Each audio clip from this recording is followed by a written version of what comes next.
Hello friends, welcome to my channel. இன்றைக்கி நம்ம வீடியோவில் கத்திரிக்காயில் ஒரு அருமையான சைட் டிஷ் ரெசிபி செய்கிறது எப்படின்னு பார்க்கலாங்க. இது வெள்ளை சாதத்தோட பிசைஞ்சு சாப்பிட்றக்கும், எல்லா விதமான வெரைட்டி ரைஸ் கூட சாப்பிட்றக்கும், குறிப்பாக தயிர் சாதம் கூட சாப்பிட்றதுக்குலாம் அட்டகாசமாக இருக்குங்க. வாங்க எப்படி பண்ணுறதுன்னு பார்க்கலாம். இன்றைக்கி ஒரு 300 கிராம் அளவுக்கு நல்ல பிஞ்சு கத்திரிக்காய் எடுத்துருக்கேங்க.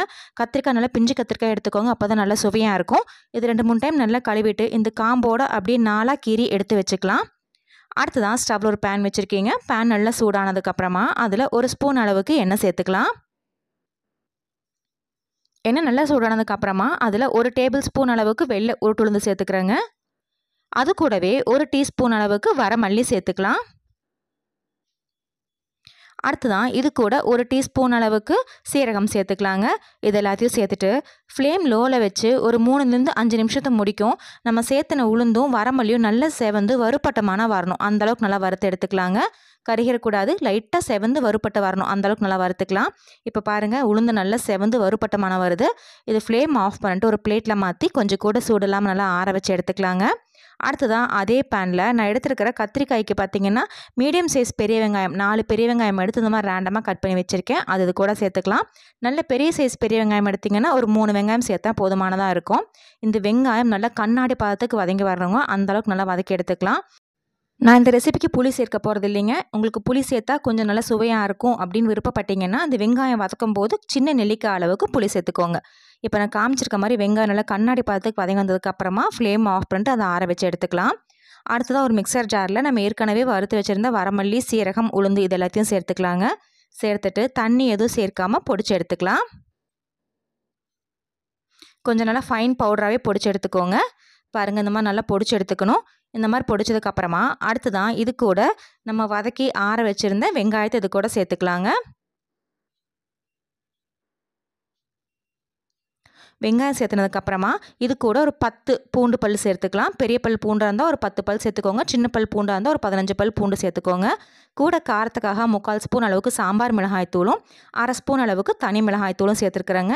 நீங்கள் வெறுமனே சாம்பார் மிளகாய்த்தூள், தனி மிளகாய்த்தூள் எது தனியாக சேர்க்கணும் அப்படின்னா அது மட்டும் கூட சேர்த்துக்கலாம். கூடவே 2-3 பிஞ்ச் அளவுக்கு மஞ்சள் தூள் சேர்த்துட்டு இந்த மறைக்கிற இந்த மசாலாவுக்கு மட்டும் தேவையான அளவு உப்பு சேர்த்து கொஞ்சமாக தண்ணி விட்டு நல்லா மையாக அரைச்சி எடுத்துக்கணும். பாருங்கள், இப்போ நான் காமிச்சிருக்க மாதிரி அரைச்சி எடுத்து வச்சுக்கணும். அடுத்த பார்த்திங்கன்னா நம்ம கத்திரிக்காய் இந்த மாதிரி 4 கீறி வச்சுருக்கிறேன்.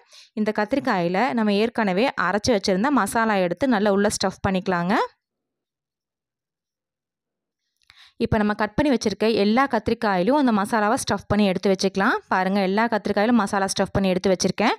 அடுத்ததான் ஸ்டவ்வில் ஒரு பேன் வச்சுக்கலாங்க. வெங்காயம் வதக்கின அதே பேனில் 1 குழிக்கரண்டி அளவுக்கு, சின்ன குழிக்கரண்டியில் 1 குழிக்கரண்டி அளவுக்கு நல்லெண்ணெய் சேர்த்துக்கிறேன். நான் நல்லெண்ணெயில் செய்கிறேன். நீங்கள் உங்கள் விருப்பத்துக்கு தகுந்த மாதிரி எந்த எண்ணெய் வேணால் சேர்த்துக்கலாம். எண்ணெய் கொஞ்சம் மிதமான சூடாக இருக்கும் போதே நம்ம மசாலா ஸ்டஃப் பண்ணி வச்சுருந்த கத்திரிக்காய் எல்லாத்துக்கும் கூட சேர்த்துக்கலாம். எண்ணெய் கொஞ்சம் நல்லா சூடானதுக்கப்புறமா சேர்த்துனிங்கன்னா சடசடன்னு தெரிக்கும். அதனால் எண்ணெய் லைட்டாக சூடாக இருக்கும் போதே நம்ம ஸ்டஃப் பண்ணி வச்சுருந்த கத்திரிக்காய் எல்லாத்தையும் இது கூட சேர்த்துக்கோங்க. சேர்த்துட்டு இதுக்கு மேலே 2 இனுக்கு அளவுக்கு கருவேப்பிலை தூவி விட்டுக்கலாங்க. அடுத்ததான் இது கூட நம்ம அரைச்சி வச்சுருந்த மசாலா ஸ்டஃப் பண்ணோம் இல்லைங்களா, அந்த மசாலா போக மிச்சம் இருக்கிற மசாலா எல்லாத்தையும் இது கூட சேர்த்துக்கலாங்க. ஆரம்பத்தில் தண்ணி எதுவும் சேர்க்க வேண்டாங்க, அந்த மசாலா மட்டும் சேர்த்துக்கலாம். மசாலாலாம் சேர்த்துனதுக்கப்புறமா ஃப்ளேம் லோவில் வச்சுட்டு இந்த கத்திரிக்காயோட இந்த மசாலாவை நல்லா கலந்துக்கிற மாதிரி பரட்டி விட்டு எடுத்துக்கலாங்க. ஃப்ளேம் லோலியே இருக்கட்டும், டக்குன்னு அடிப்பிடிக்கும். அதனால் ஃப்ளேம் லோவில் வச்சுட்டு நல்லா பரட்டி விட்டு எடுத்துக்கலாம்.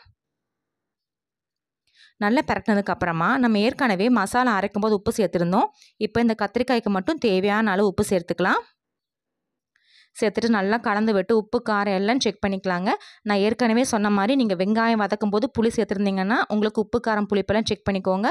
சப்போஸ் நீங்கள் வெங்காயம் வதக்கும் போது புளி சேர்க்கலை அப்படின்னா உங்களுக்கு இப்போ இந்த டைமில் செக் பண்ணும்போது புளிப்பு இருந்தால் கொஞ்சம் நல்லாயிருக்கும் அப்படின்னு ஃபீல் பண்ணிங்கன்னா கொஞ்சமாக சின்ன நெல்லிக்காய் அளவுக்கு புளி கரைச்சி இது கூட சேர்த்துக்கோங்க. நான் இன்றைக்கி புளிப்பு சேர்க்காம தான் செய்ய போகிறேன். இதுக்கு ஒரு மூடி போட்டு லோ ஃப்ளேமில் வச்சு ஒரு 10 நிமிஷம் இடையில ஓப்பன் பண்ணி கிளறி விட்டுக்கணுங்க. ஒரு 10 நிமிஷம் நம்ம சேர்த்து எண்ணெயெல்லாம் மேலே அப்படியே தளன்னு பிரிஞ்சு வரணும். அந்த அளவுக்கு நல்லா வேக வச்சு எடுத்துக்கலாம். அதே மாதிரி கத்திரிக்காயும் நல்லா அப்படியே பூ போல் வெந்து வந்திருக்கணும்.